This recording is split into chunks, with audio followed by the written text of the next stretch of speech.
Growing up is hard. I don't think any one of you will argue about that. No one can deny this. In fact, growing up goes hand in hand with a few bumps and definitely some anxiety. For example, remember the first time you tried to ride a bicycle on your own? Can you see where I'm going with this? I bet some of you ended with some bruises, a couple of scrapes. I almost ended up with a broken arm. But here's the thing, growing up is not always fun and games.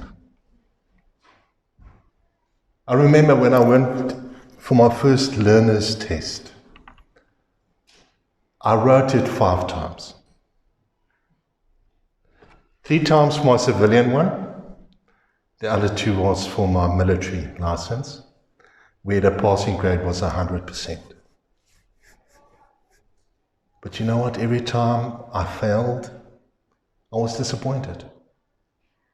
Not in a test, but in myself. Some of you, when you went for your driving license, I bet you ended up in tears when they told you, sorry, you failed. You didn't make it. And then there was your first love.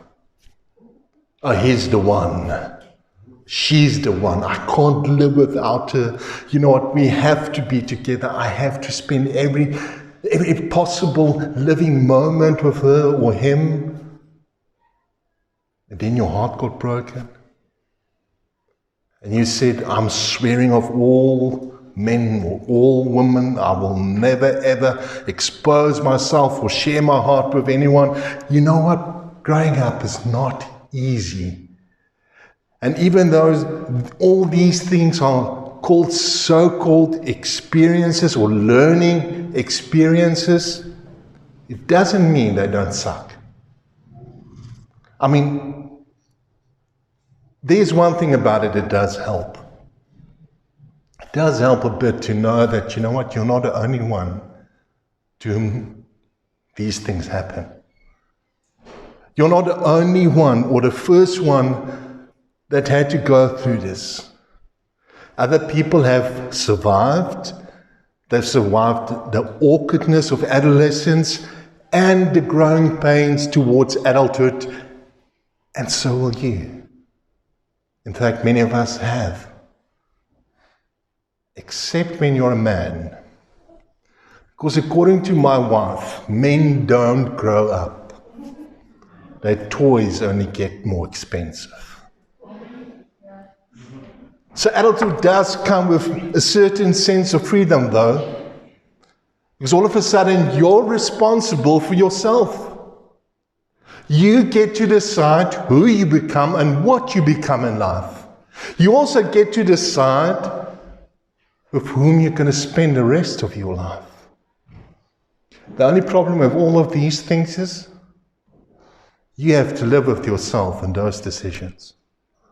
And yet none of these things happen without bruises or bumps. So growing up, yes, is messy. Growing up has its fair share of troubles. It can sometimes be ugly or even downright devastating. But looking back at everything, looking back at your childhood, you realize along the way you did learn a thing or two. For example, Prince William is quoted saying the following: "As I learned from growing up, you don't mess with your grandmother." Anne Frank said, "Parents can only give good advice or put their children on the right paths. But the final forming of a person's character lies in their own hands." But then Martin Luther King came along and he said the following. He said, "Growing old is unavoidable, but never growing up is possible. And that's exactly where the writer of Hebrews were going, what he was trying to convey, what he was trying to tell his readers. So would you read it with me this morning on your notes? Hebrews 5 verse 7 to 14.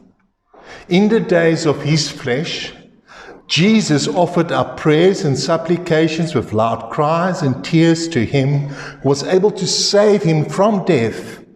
And he was heard because of his reverence. Although he was a son, he learned obedience through what he suffered. And being made perfect, he became the source of eternal salvation to all who obey him. Being designated by God a high priest after the order of Melchizedek, about this we have much to say, and it's hard to explain, since you have become dull of hearing. For though by this time you ought to be teachers, you need someone to teach you again the basic principles of the oracles of God. You need milk, not solid food.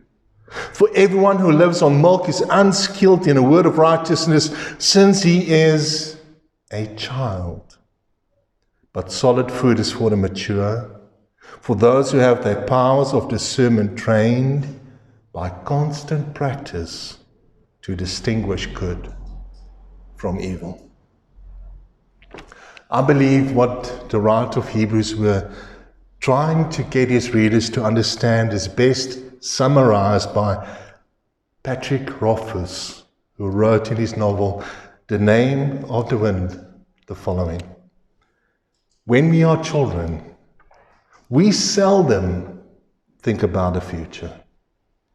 This innocence leaves us free to enjoy ourselves as few adults can.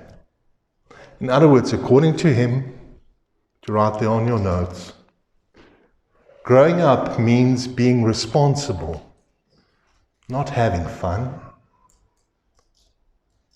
Now, I personally don't 100% agree with Patrick Rothfuss's statement, because adults can have fun. To a certain point, to a certain degree, God actually wants us to enjoy life. But I also believe what the author of Hebrews wanted you and me to know, what he wrote to his readers was the following: that Jesus himself understood responsibility, especially when it came to spiritual disciplines. For example, he prayed regularly.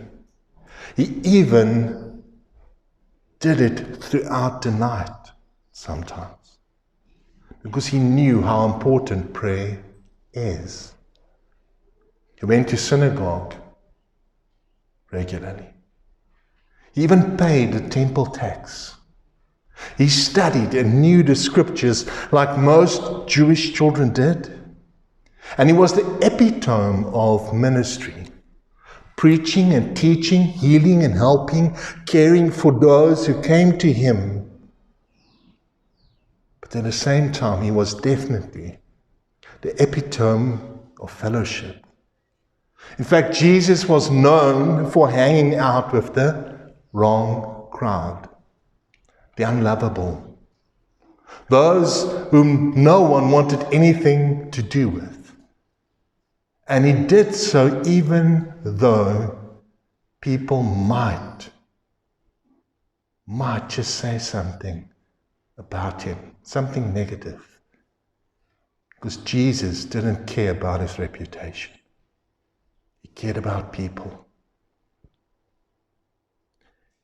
He also made sure that his readers knew that Jesus learned obedience the hard way. He says Jesus suffered while being taught obedience. Suffered. We don't know exactly what suffering means in the context of Jesus, but some do speculate the following. They say that maybe it had something to do with the way that he grew up. That maybe he was treated badly. maybe insulted or even bullied for being pious, even as a child. But Jesus understood something about suffering. He understood something about the fact that suffering was preparing him for his future. He purposefully became like one of us. He became a human being like you and me. He walked this earth because he had a purpose. There was a reason. And he did so from the beginning to the end, like you and me. Was born a baby, but he also became an adult. He grew up. And while he was growing up, he suffered. And at the end of his life, the obedience he learned through suffering was what made the difference between his will and God's will. Because when he came down to making that decision, he chose to obey. And his obedience led to him becoming our high priest. Our high priest according to the order of Melchizedek. The way that he opened the door for people like you and me to walk through and to be forgiven of all our sins and to receive and be reconciled with God the Father. His obedience, because he suffered, made that possible. But that wasn't all the writer of Hebrews wanted his readers to know. He wanted them to know that he was frustrated with them. There was something that they were busy doing that he just at that point said, enough is enough. I want you to know the following. By this time, you were supposed to be something. I'm not interested in what you say you believe, but I want to see what you do. Why? Because of the following. If you really want to see what someone believes, watch what they do, not what they say. If you really want to know what someone believes, watch what they do, not what they say. And clearly they were only listening. In fact, they've heard what he had to say so many times, he tells them that they have become dull of hearing. Now, I've heard someone describing dullness of hearing as follows. Dullness of hearing is hearing without faith and without the moral fruit of faith. It's hearing the Bible or the preaching of the Bible the way you hear the freeway noise when you stay close to the N1. Or the way you hear music in the dentist's office, or the way you hear recorded warnings at the airport that this is a smoke-free facility. You do, but you don't. You have grown dull to the sound.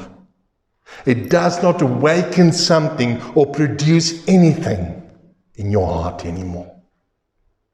So the next moment we find the writer of Hebrews rebuking his readers. He gave it to them straight. He said to them, listen, by this time, some of you who call yourselves followers of Christ should have grown up. You should have grown up. You should have been teachers, meaning you should have been able to make disciples. You are supposed to make disciples. You are supposed to. But instead, all they wanted to do was have fun. They wanted to have fun. They did not want to have the responsibility that went along with having fun or not having fun, rather. And to better explain this, he compared them with babies and not grown-ups. He even explained why he made this comparison. Why? Because babies simply cannot do what adults can. Babies need everything to be done for them. Adults can do things for themselves. In fact, grown-ups, through constantly doing certain spiritual exercises over and over and over, again and again and again, end up being able to discern God's do's and don'ts. Meaning, spiritual mature grown-ups have a genuine relationship with God. Think about it. If you're a parent, that little infant, that baby, there's a bond, but there isn't a relationship yet. You can't sit down and talk with them. You can't sit down and have a conversation with them.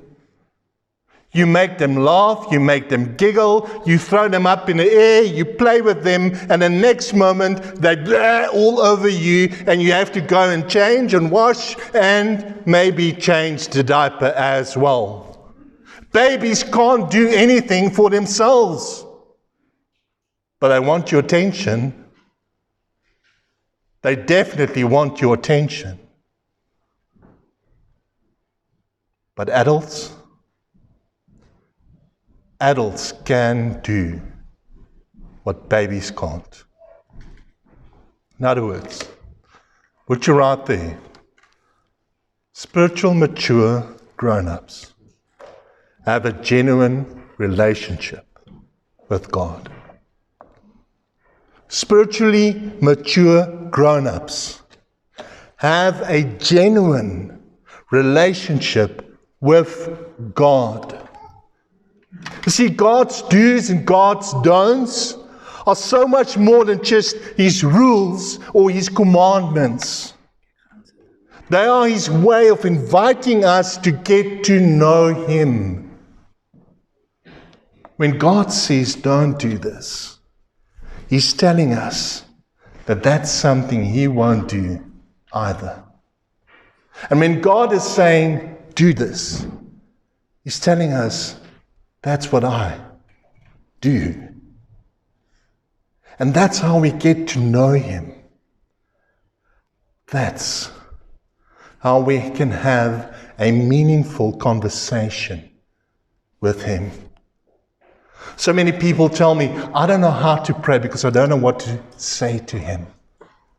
I don't know what to say to God when I pray. Want to know what's the difference between a baby and a mature Christian? Here it is. Spiritual babies, when they pray, have a shopping list. Lord, I need. Lord, I want. Lord, give me. Lord, do for me. But spiritual, mature believers worship, give thanks, ask forgiveness for doing the don'ts, and pray for others and not just themselves.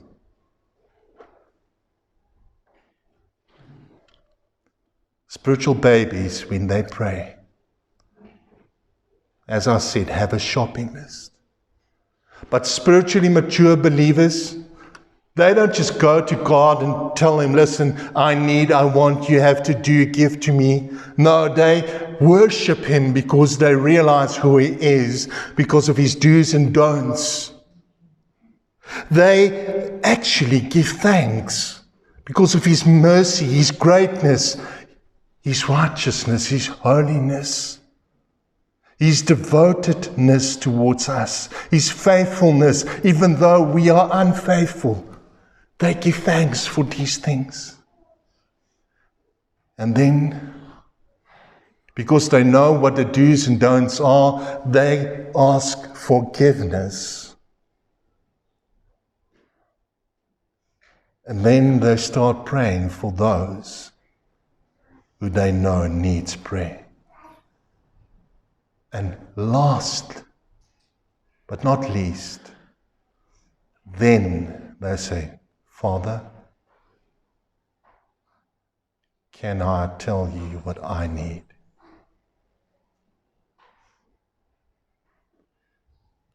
And I'm going to ask you a question this morning. What diet are you on? Are you on a diet of milk, purity,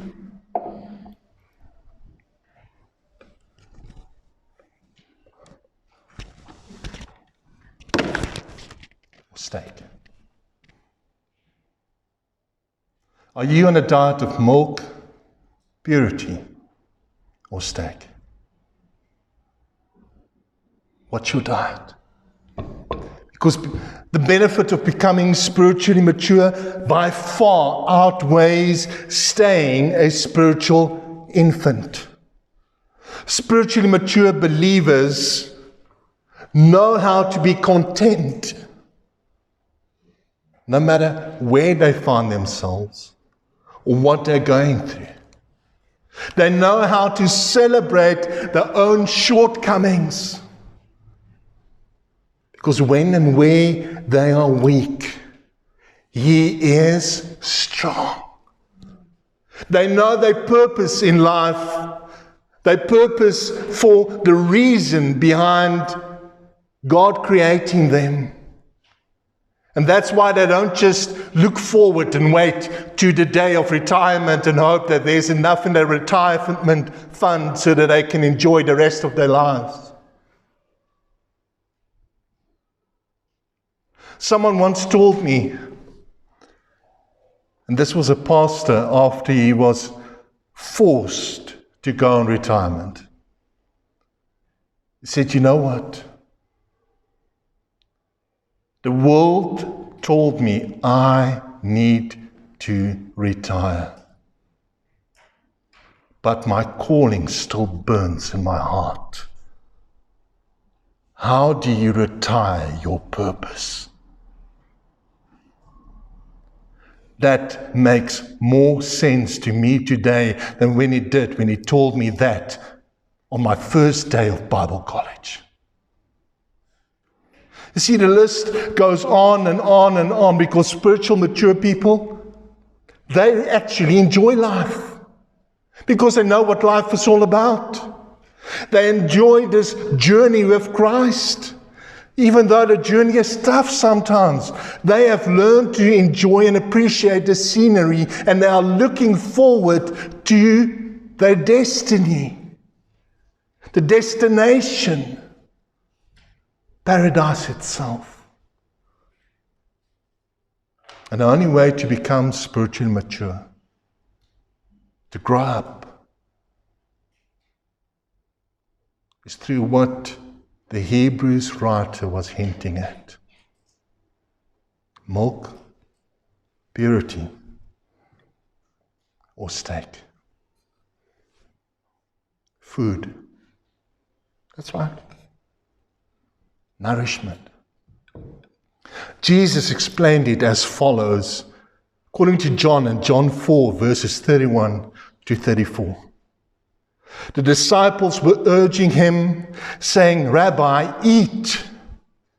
But he said to them, I have found food to eat that you don't know about.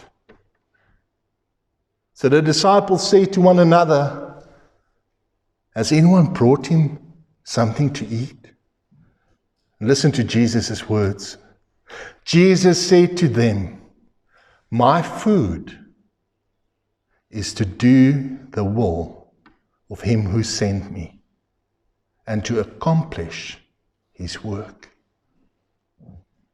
The will of God equals spiritual disciplines, because that's what He wants you and me to do.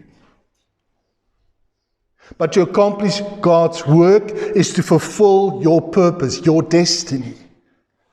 And therefore, for the next few weeks, this is what we will be talking about. What's considered a healthy spiritual diet. What's considered to be good for you in order to grow up, to become the adult God wants you to be. Healthy, strong, vibrant followers of Christ, children of God the Father, people who know the difference between right and wrong, good and evil.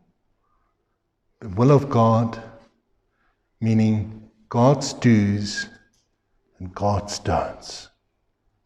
People who are able to successfully navigate the pitfalls of life on a journey towards paradise.